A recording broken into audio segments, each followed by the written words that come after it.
Today, the Uganda Cranes will play their last practice match in Tunisia before they embark on that journey that will take them to Algeria, where they will be playing against the host nation in their opening game of the 2023 Africa Cup of Nations qualifiers. That and much more we shall be discussing on the Sports Dish this afternoon. Clive Chaze is my name, and just to remind you that we come your way Monday to Friday and we discuss nothing but what makes headlines in the world of sports. You can be a part of this show by tweeting us via our hashtag CTV Sports Dish. Also, you can WhatsApp us. Yes, that WhatsApp number at the bottom of the screen is the one that can be able to reach us. Ask any question you feel like asking, as long as it's sports related.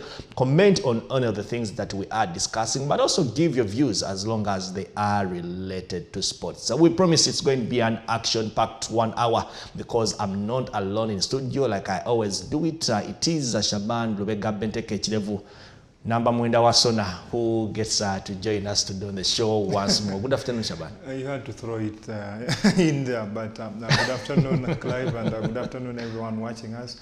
And indeed, the number 9 of Sona.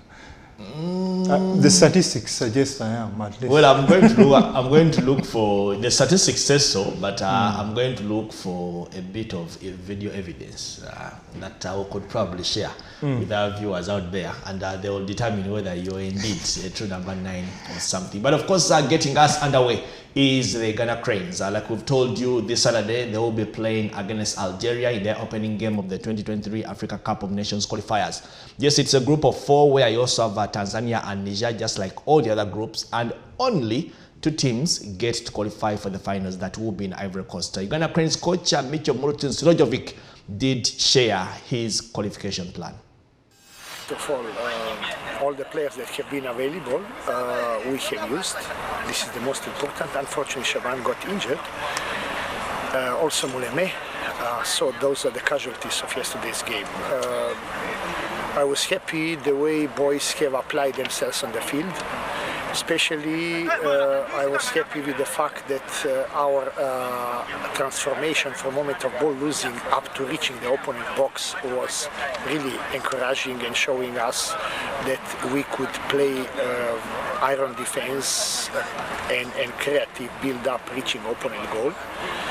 However, yesterday opposition second division team in Tunisia is not the right measurement, Hamam Sus, for what we shall have. This is why we have upgraded opposition, and we are playing tomorrow against the semi-finalists of CAF Confederation Cup, champions of Libya, Ahli Tripoli, that are having several great professionals and top-class team that will play CAF Champions League next year, and one of the richest teams in Africa, where we shall really have a measurement of value and test of character, with arrival of Vomono, arrival of Kakoza, and especially arrival of the one of the captains, Aucho Khalid.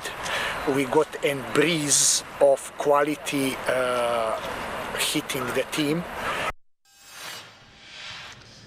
Well, Micho in there trying to elaborate. Of course, they will play their last practice game today, like he hinted, against Al Ahly Tripoli, a team from Libya, semi-finalists in the CAF Confederations Cup this season, but they will be playing a Champions League football next season. He also revealed that actually the team they played against was a second division team in Tunisia, so they are upgrading to play against a more competitive side. He talks about Isaac Muleme getting injured, and Shaban, we don't know how serious those injuries are, but if you have a game nearing, I wouldn't really care so much about Muhammad Shaban, but for me, Isaac Muleme is a definite starter in that left back position against Niger, with his experience, but also ability to play in that position. I think it is good that they're stepping it a notch higher from the team they played. I think it is at Mama Sose in the first game, and now they're playing a side that has been competitive of recent and progressed to the later stages of a CAF Elite competition. That is good to see, and you would think that these players will be tested a little bit more in that game. Allow me cut you short. How fast did Belagambi get a Ugandan passport? when one of the reasons they gave Tyrese Lokomonoi for not making the team is because his passport had delayed. Yet for him, he even came to Uganda and trained with the team for 5 days. This boy connected with the team straight from the UK. I think it is something that even the media have tried to ignore. Because in the past, we've had a Ugandan player in Mutumba traveling for a game in Congo on his European passport, and actually the Ugandan passport had to find him there, because I remember at the time Lawrence Muninga, the FIFA president, and a few other officials had to stay behind to wait for his Ugandan passport, and they traveled with it. But a person came here, trained for 5 days, and you tell us he can't make the team because of a passport? I think it is sad that I think they prioritize. That is what I'm thinking, because we had 3 players who qualified to play for Uganda but lacked the documentation, and all of a sudden Balagambi has a passport and is going to be part of a team, and it's something that the federation did not communicate. Why I say that it is something that the media ignored, we were frustrated because they didn't give us official communication as to why these players were not making their team, and then somehow they don't give us official communication that one of them has joined the team. So it has... No, Shaban, the communication has been coming. No, I mean like... why he has joined and the others have not joined. That is the sort of communication I'm talking about in this sense. But it is good he's there. Is he going to be part of a team? Yes, he's going to be. But is he going to start? I doubt he is going to start. My journalistic knowledge is telling me that Charles Lukwago will be in between the 6. But going back to the point that you were mentioning about Isaac Muleme, he would be a massive There's an Aziz Kayondo in there. He can do the job, but you think Isaac Muleme with his experience and longevity, he thought that he was a definite start against Algeria. And looking back at the sort of campaign he had last time out, I think he was one of our standout players, and we all know that in the Micho setup, Isaac Muleme is usually integral in whatever they do. So you would anticipate he's a first choice left back in that team. So if he's injured, yes, Aziz Kayondo may probably slot in, and yes, he has been playing competitive football in the USA, but he doesn't give you what Isaac Muleme gives you defensively. And we are going to go to Algeria, and we have to defend well. So it will be a massive miss for us. But I think I disagree on the point of Mohamed Shaban. I think it's someone who knows. With all the forwards in camp, would you start him? I would start him ahead of Fad Bayo. Because Fad Bayo, in this sense, yes, we all know what Fad Bayo has done now for the national team. Okay, now I want you to reason like Micho. Don't reason like Shaban. If I'm reasoning like Micho, of course Fad Bayo will start. But if you're reasoning like so many others, but if I'm reasoning like Shaban, Fad Bayo, he had a good start in Israel, but he has slowed down of recent. And Mohamed Shaban is someone who has been banging in the goals in the Ugandan league. Yes, I love that. You can't compare it. You can't compare it with the Israel league, but this is someone who knows that I still have a lot to prove. He's still eyeing another move probably outside of Uganda, and I think if you start him, he's going to try to give you his all. There's a statement people always say in Uganda. National team I know. But Fahad Bayo has proven that he has what it takes to carry that shirt on his shoulders. There's always a start. And when Fahad Bayo was started in that game at Nambole, so you believe Mohamed Shaban's injury could be a big miss to the Cranes going into the game on Thursday? Not as big as Mohamed Muleme, as Isaac Muleme, but I think for me, he has to be in the team, because of everything that he has represented in the last couple of months. Maybe even if he comes off the bench when Fahad Bayo has probably not given us what we are expecting of him. This is a guy who's highly motivated to go out there and shine. Yeah, but I mean, if you have Shaban wasn't part of the World Cup qualifiers, but if you have the biggest chunk of players who are part of the World Cup qualifiers, and your top scorer from that campaign is actually Fahad Bayo. With 2 goals, if I'm not mistaken. He was your top scorer. Yeah, I know. there's no reason why you should not trust him going into this kind of campaign. Of course, that's something that we'll continue to monitor. But the current crop of players, not many of them have actually ever played at the Africa Cup of Nations. You'll maybe pick out players like Emmanuel Okwi, players like Bevis Mugabe, Isaac Muleme, and a few others. And Bevis Mugabe also did give an interview yesterday, and he said the target is not actually to participate. For him, him, and he believes that should be the same attitude every player is carrying. The target should be trying to qualify for the Africa Cup of Nations, because he would want to play at another Africa Cup of Nations. Us qualifying for AFCON, ultimately that's the target. I don't think any players come here to just be passengers and not compete. And for me personally, I want to play in another African Cup of Nations, so I think the squad will be ready and we'll be trying our hardest to make that happen. I'll just say with the game yesterday, it was just the manager trying to get across the information that he wants from us on Saturday's game. So it was nice to have a friendly match with all the boys together as a squad, so we're all prepared to go into Saturday's game in good condition. I think so. I feel like everyone in the squad has good experience against playing against these type of players, and I think we'll be more than ready to go into Saturday's game and compete. Well, Befis Mugabe in there, rallying the boys to be able to go out there and try to compete. He comes in with a lot of experience, but he's also speaking with a lot of confidence. He's a player that Micho first showed interest in. That was in his first stint as Uganda Cranes coach. Unfortunately, was never able to use him. I think it is Desabri and McKinstry who have gone ahead and used him. And over the years, he has proven to be probably one of those players that the team can rely on defensively. And talking about and I think at the moment, when we look at the Cranes team, he's the one who probably plays at the toppest level. Definitely, the Scottish Premier League. And coming off a season that he has had at Motherwell, because it's not easy to come from a League One side in the UK and then slot into a team that is a mid-table team command playing time in Scotland, and then command playing time, and on top of it all, impressed, because this is a guy who has been at Motherwell, and despite the fact that defenders are not looked at for their goal scoring, but he has already scored 4 goals, and he's one of those aerial threats whenever Motherwell is playing. Can he be that for us at the Uganda Cranes? Probably, and if he is, then that is another avenue from which we can look at to try and score goals. He has been a little bit more consistent than some of the foreign-based players that have been coming in, or those that were not groomed in Uganda. And when you look at his he's stepping up from the time that Micho didn't use him, and then Sebastian Dusabri takes him to the AFCON, and the stuff that he managed to do at the AFCON. Was actually also part of the qualifying stage campaign. Yeah, definitely was part of the qualification stage, and when you see him, he consistently puts out some decent performances for Team Uganda. I think at some point he was even slotted into right back, if I'm not mistaken. Yeah, at AFCON he played at right back. That is how important the guy is. He's versatile enough. He's an aerial presence, especially in the set pieces. Although the one thing I think is suspect about him is his pace, and whenever he's exposed, you think that he's not capable of recovering very well against these pacey forwards. But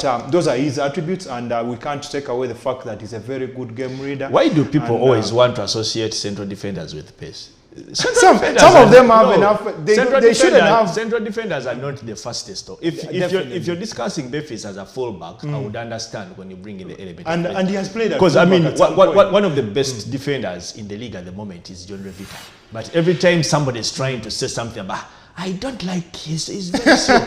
I mean, no, it is something you cannot take away. Being fast in the legs has never been one of their biggest attributes. Has never been one of the attributes of a central defender.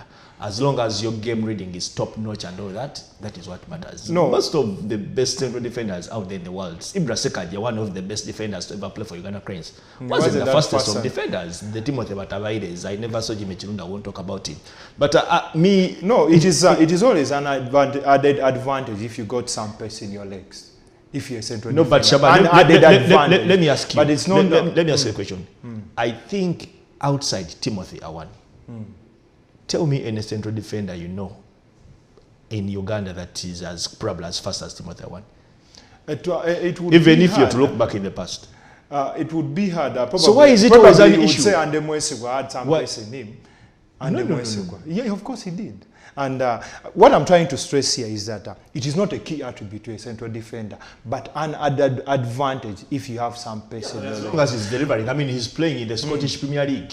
And he's delivering. And he's delivering. That is good. And I'm not going to try and dwell on that. But like I was mentioning, he's not the fastest, but he's someone who's good at reading the game. That is an added advantage. But we come up against a very fast-paced side. And you would think that despite the fact that he's a very good game reader, he will need to be shielded well, because once he's exposed for pace, he's not someone who's easily Shaban, capable of recovering, and he may turn out to be. We've played against Egypt. We've played against countries that have some of the fastest players out there. But when was the last time you've had our central defenders exposed? I think you will have to go back a few years ago. When? A few years ago, probably 6 or 7 years ago. Against and it is who? something. And it's something probably against Motoyosi, home and away. But we've not really been out there, and we've had our players exposed because it is not something. So for me, I don't think it's something that we really need to look at as a weak point for a central defender, because for me, it has never counted. It is not something you should look out for. That is not until it happens, and you think that. How often does it happen? That's the question. The chances that it's going to happen are not so many, but it will happen at some point. And when it happens, you will go back to this lack of pace. Good enough, our defense has not been exposed so much of recent, but all in all, I think it's someone we want to have in the team. Good we have him in the team. He has very good game reading, and he has been putting out consistent performances. And if he can continue on the same road, I think we are in a better place defensively. Well, of course, more than one national team in action today. Of course, like I told you, the Uganda Cranes will play their last practice match before they get to leave for Algeria, where they'll be playing against Algeria on Saturday. Then 4 days later, they'll be playing against Niger here at Semere Stadium in Chitende. But today, the Crested Cranes, yes, and the national ladies team are in action in their opening game of the Sekafa Women's Senior Challenge Cup. They'll be taking on Rwanda. That game will be starting at 4 p.m. And the coach, George William Lutalo, together with his Rwandan counterpart, Habib Mimana, had this to say going into that encounter. Been in our camp, preparing ourselves for almost a month. And right now, we are in good shape. And our team is ready to participate in this competition very well. My team is in good shape.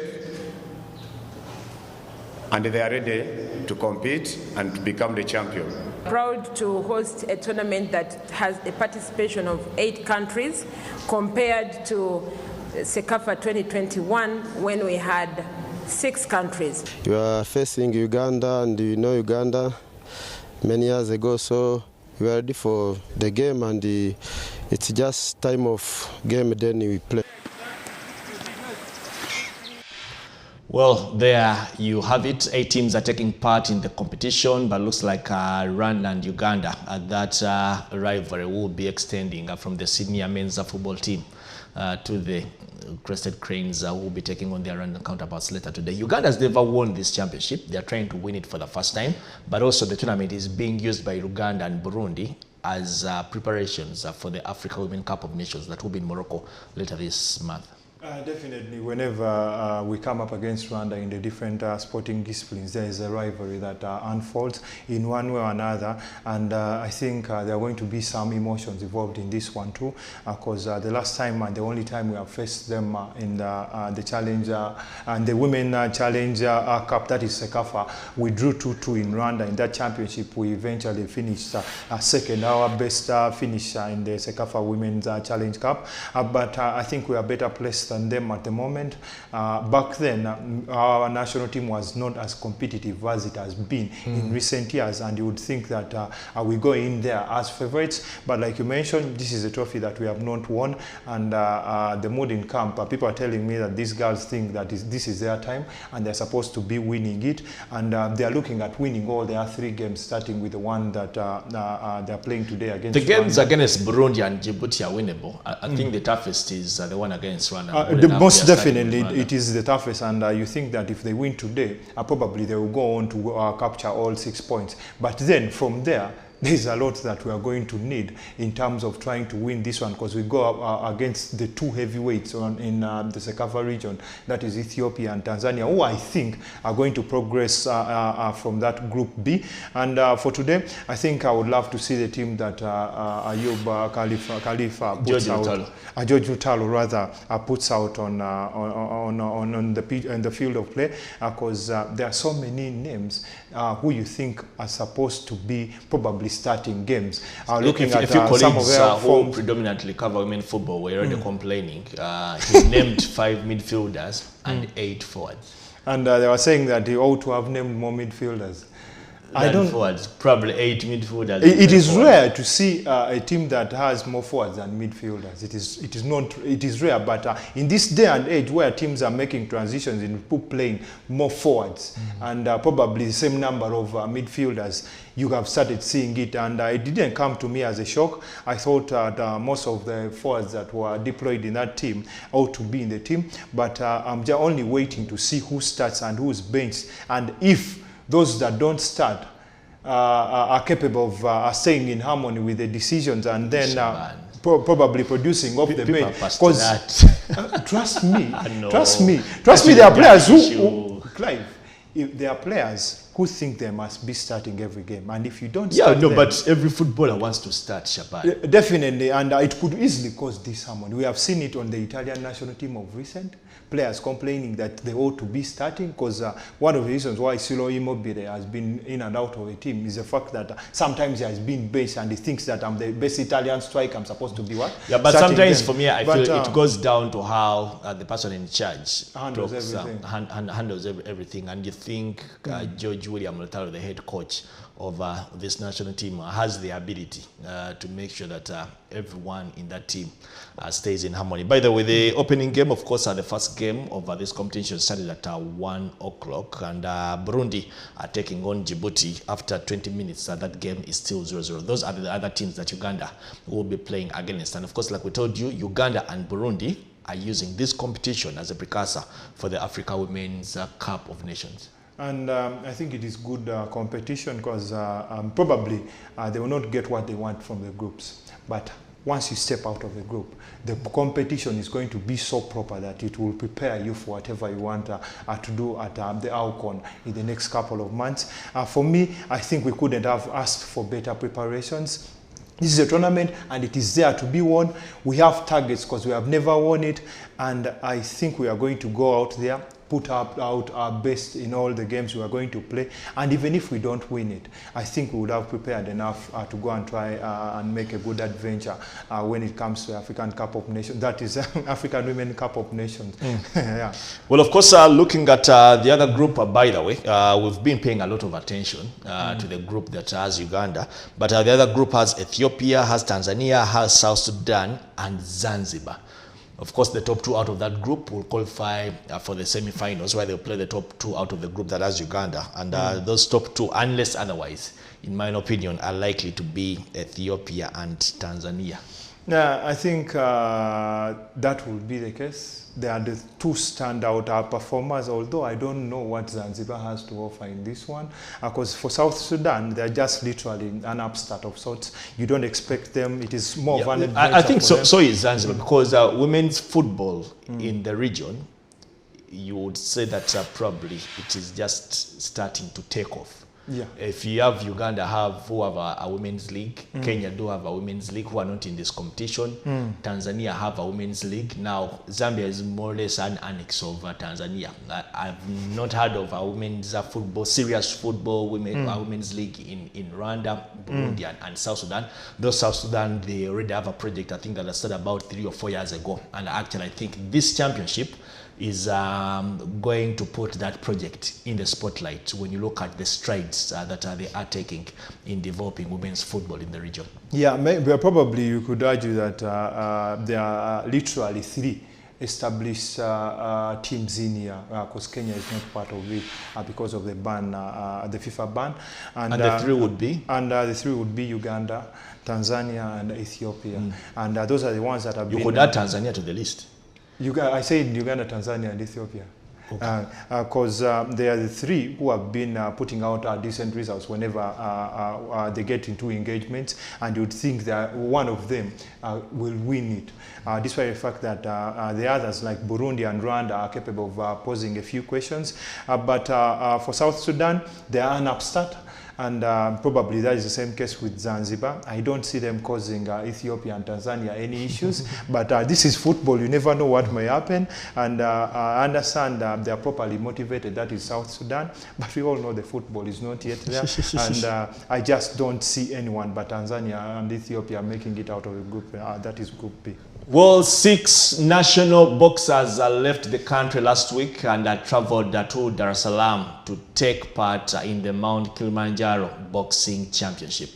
6 of all those boxers actually are returning home with medals. 3 gold medals, 2 silver medals, and 1 bronze medal as that team continues to prepare for the Commonwealth Games that will be in Birmingham, UK. Shaban. I think the setting was good for us to go out there and pick up medals. Test the waters.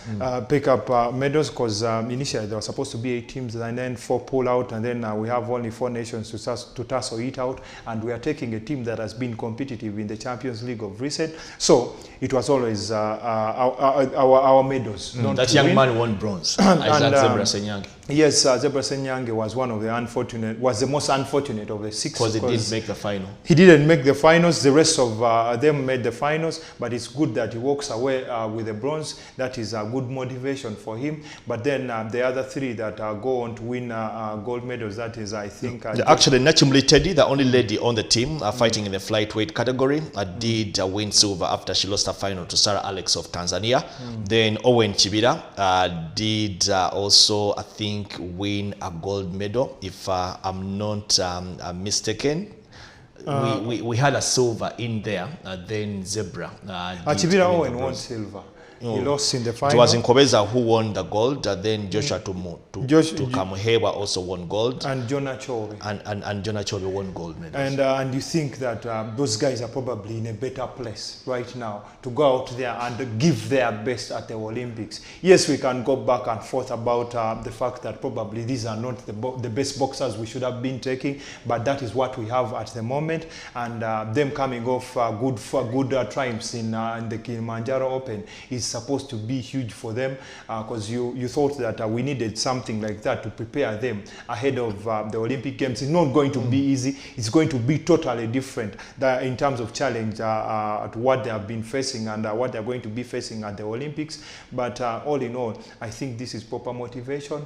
Kudos to UBF for ensuring that these guys go out there and secure these fights and win these medals. It makes a lot of sense other than take a back seat and making noise all over airwaves. How you want government to release funds. Go out of your way, do whatever you can. Help these guys get the preparations they need. When government money comes, it will come. If it doesn't come, you don't want it to be the reason why you didn't try to make an effort. Yes, like you mentioned, it makes a lot of sense because these guys have been audible enough in terms of inquiring about the money that's supposed to be coming in from government and the fact that probably it's not enough for them.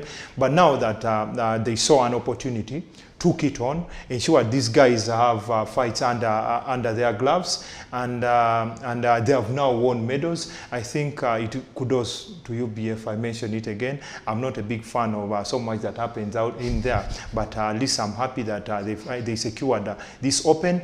The guys have gone there, they have fought, they have won a few matches, because at least all of them have won at least 2 matches in there, and we are in a better place than we are after the Champions League. And the thinking that these guys were going to go to Birmingham straight after the Champions League, it wasn't something that was settling well with me, because I thought the competition in Uganda is a little bit lower than what they were going to face in Kilimanjaro. But it is good that they went there and fought. But then the competition proved that probably they were, in the manner in which they were dominant, that actually the competition here prepared them well for what they came up against in Dar es Salaam. Yeah, he did prepare them well, but the fact that not all of them won the gold medals, and these are the best that we have in Uganda, tells you something about what they have faced there. And if they have faced proper competition, like I mentioned earlier, they're in a better place to go in Birmingham and try to do something, although I maintain it is going to be hard for us to pick even a single medal there. It will be hard for us to go past the first round. You need to be realistic. We are going out for a breather. When we return, we shall be looking at a bit of volleyball because we have an African champion. And David Kwalimwa, all the way from Nairobi, Kenya, will be filling us in on how Kenyan sports teams are actually funded to be able to be very dominant on the continent. All that and much more when we return.